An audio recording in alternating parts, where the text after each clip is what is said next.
ಮೇ 1ನೇ ತಾರೀಕು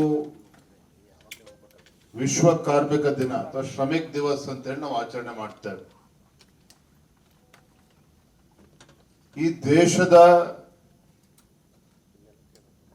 ಅಭಿವೃದ್ಧಿಯಲ್ಲಿ ಅಥವಾ ಭಾರತ ಅಭಿವೃದ್ಧಿಯ ಪಥದಲ್ಲಿ ಸಾಗಬೇಕು ಅಂತ ಹೇಳಿದ್ರೆ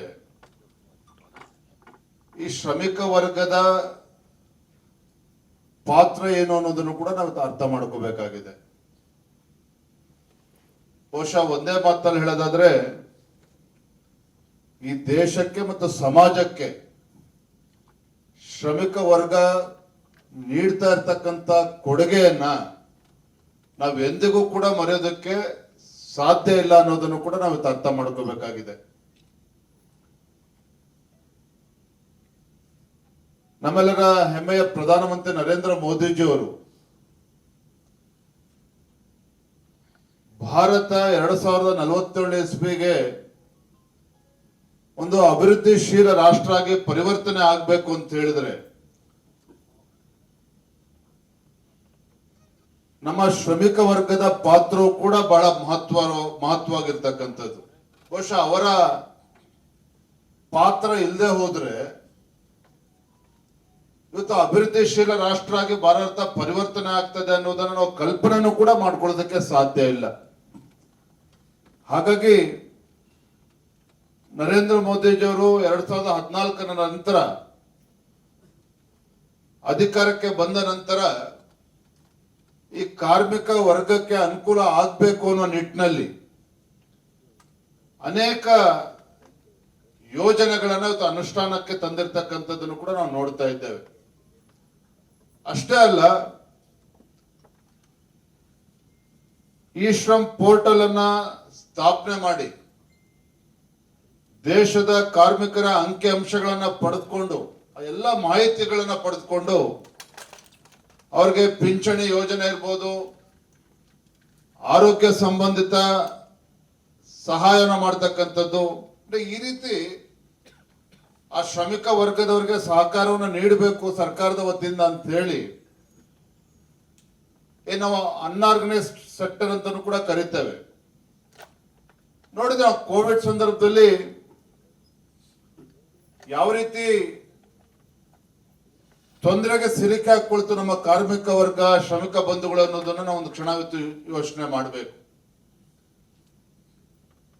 ಬಹುಶಃ ಅವತ್ತು ನಮ್ಮ ಪ್ರಧಾನಮಂತ್ರಿ ನರೇಂದ್ರ ಮೋದಿಜಿಯವರು ಕೂಡ ಈ ದೇಶದ ಬೆನ್ನೆಲುಬಾಗಿರುವಂತಹ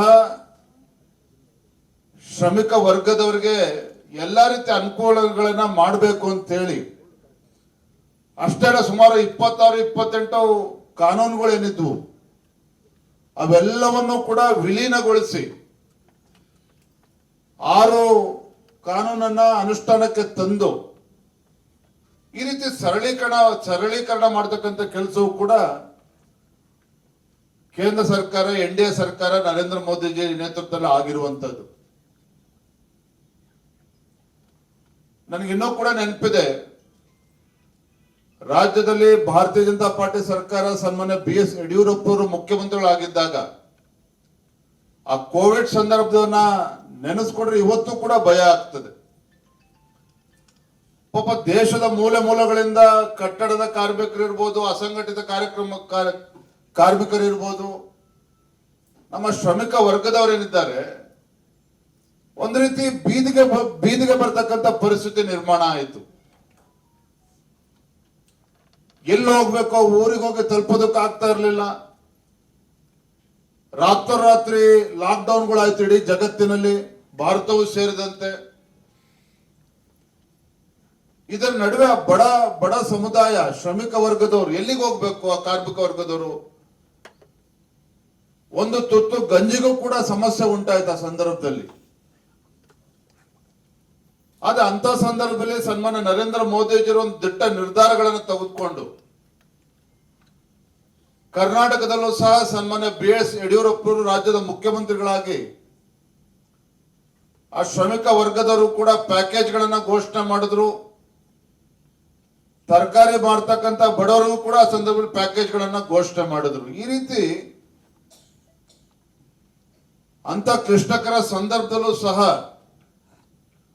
ನರೇಂದ್ರ ಮೋದಿಜಿಯವರಾಗ್ಲಿ ಯಡಿಯೂರಪ್ಪನವರಾಗ್ಲಿ ಶ್ರಮಿಕ ವರ್ಗದವ್ರನ್ನ ಕಡೆಗಣಿಸುವಂತ ಕೆಲಸ ಮಾಡಲಿಲ್ಲ. ಬದಲಾಗಿ ಅವರ ಜೊತೆಗೆ ನಿಲ್ಲುವಂತ ಕೆಲಸ ನಮ್ಮ ಸರ್ಕಾರ ಇದ್ದಾಗ ನರೇಂದ್ರ ಮೋದಿಜಿಯವರು ಕೂಡ ಮಾಡಿದ್ದಾರೆ, ಯಡಿಯೂರಪ್ಪನವರು ಕೂಡ ಮಾಡ್ಕೊಂಡು ಬಂದಿರತಕ್ಕಂಥದ್ದು.